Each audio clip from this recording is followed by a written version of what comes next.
आपने एक बड़े बुजुर्गों से सुना होगा कि मैंने धूप में बाल नहीं सफ़ेद किए हैं। इसका मतलब है कि वो ये कहना चाह रहे हैं कि अनुभव बहुत बड़ी चीज़ है।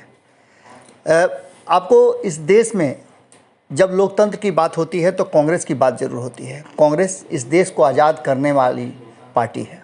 कहा यह जाता है कि तब कांग्रेस ने इस बात को लेकर के अपने आप को पूरी तरह से आहूत कर लिया था कि जब तक देश को आज़ाद नहीं कराएगी वो चैन से नहीं बैठेगी।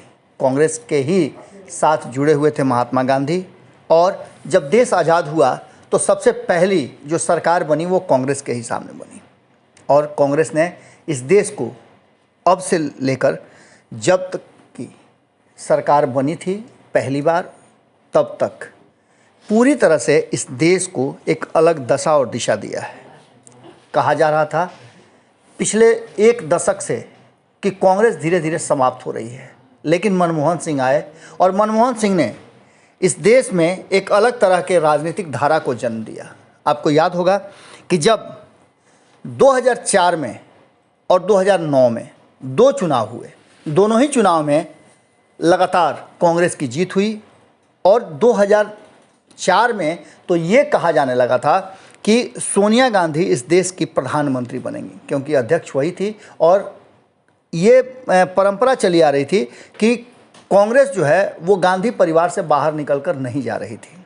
लेकिन सोनिया गांधी ने सबको चौंकाते हुए एक फैसला कर लिया कि वो अध्यक्ष तो रहेंगी, पार्टी का कमान तो उनके हाथ में रहेगा, लेकिन प्रधानमंत्री वो नहीं बनेंगी। इस बात को लेकर के कई सारी बातें हुई, लेकिन अचानक उन्होंने, जब उन्हें अधिकृत किया गया तो उन्होंने मनमोहन सिंह का नाम सामने लाया, और तब कांग्रेस जो है पहली बार, या फिर कहा जाए कि दूसरी बार, क्योंकि आपने देखा होगा कि किस तरह से नेहरू जी ने अपना उत्तराधिकारी लाल बहादुर शास्त्री को नियुक्त कर दिया था। इन सारी बातों के बीच में अचानक से ये बात लगातार भारतीय जनता पार्टी और कांग्रेस के विरोधियों द्वारा कही जाती थी कि कांग्रेस कभी भी गांधी परिवार से बाहर नहीं निकल सकती है। अब कांग्रेस में भारी फेरबदल की बातें सामने आ रही हैं। सूत्रों की अगर माने तो 2 दशक बाद जब कांग्रेस का कमान सोनिया गांधी के हाथ में 1998 में आया था, परिस्थितियां किस तरह की थी इस कोई से छुपा नहीं है। राजीव गांधी की मृत्यु के बाद जिस तरह से सोनिया गांधी ने कमान संभाला, और जब सारे लोग विरोध कर रहे थे तो लालू प्रसाद सामने से खड़ा हुए थे और उन्होंने कहा था कि मैडम के साथ मैं खड़ा हूँ।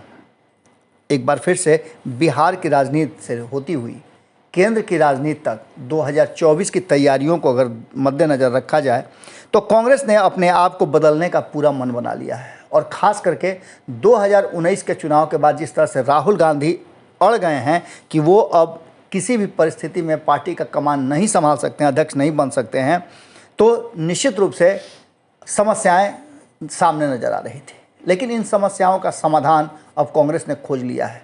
सिर्फ केंद्रीय नेतृत्व ही नहीं, पार्टी ही नहीं, बल्कि राज्यों में कई राज्यों के लिए भी उसे सटीक लोग मिल गए हैं। बिहार को लेकर के जितना ज़्यादा चिंताएं थी और कांग्रेस लगातार पिछड़ रही थी, अब ये सूत्र बता रहे हैं कि बिहार को एक बहुत ही मजबूत आधार मिल गया है और बहुत ही मजबूत नेता मिल गया है।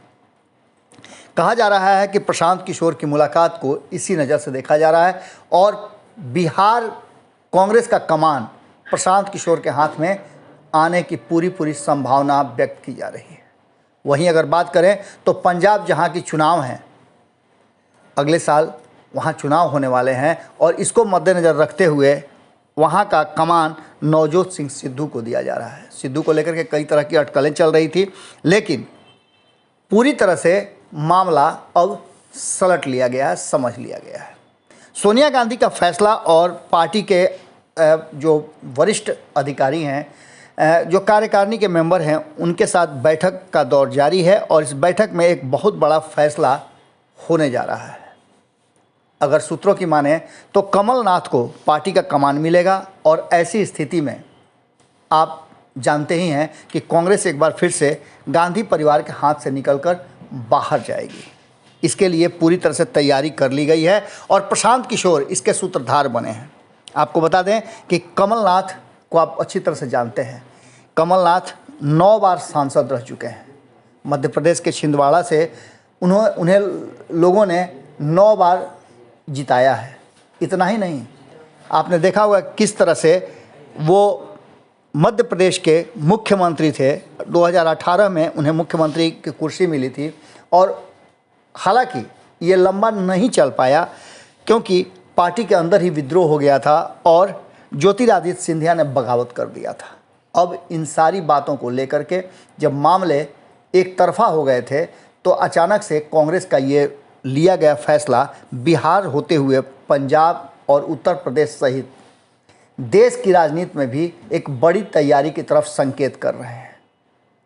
भारतीय जनता पार्टी जो लगातार पारिवारिक पार्टी और परिवार से बाहर नहीं निकलने का लगातार जो बातें कह रही थी, उन सब बातों से बाहर निकल करके कहीं ना कहीं एक बार फिर से कांग्रेस ने अपने आप को, अगर ये सब कुछ सही हो जाता है, इसी आधार पर सब कुछ फैसले होते हैं, तो कांग्रेस के पास बहुत सारे विकल्प खुल जाएंगे। देखने वाली बात होगी कि ये फैसले कब होते हैं। हालांकि बैठकों का दौर जारी है और जो सूत्र बता रहे हैं उससे साफ लग रहा है कि बिहार सहित देश के बड़े और सबसे पुराने पार्टी की एक बड़ी रिवाइवल के दौर से गुजर रही है। और अगर ऐसा होता है तो आप मान के चलिए कि भारतीय जनता पार्टी को टक्कर देने की तैयारी में कहीं ना कहीं अब कांग्रेस अपने आप को तैयार कर चुकी है। जुड़े रहिए भारत लाइव के साथ, खबरें लगातार जारी है। धन्यवाद। अगर ये वीडियो पसंद आई और वह बिहार के राजनीति और बिहारियत से सरोकार रखेनी तो सब्सक्राइब बटन दबा के चैनल के सब्सक्राइब कर ली। ओजे एगो घंटी बा, ओकरा बटन दबा देला से कुल सटीक और मारक खबर रुआ मुफ्त में मिल जाई। अगर रुआ पत्रकारिता के हमनी के नया प्रयोग में सहयोग कर चाहतानी तो ज्वाइन बटन दबा दी। पेटीएम नंबर नोट कर ली 9386816700। धन्यवाद।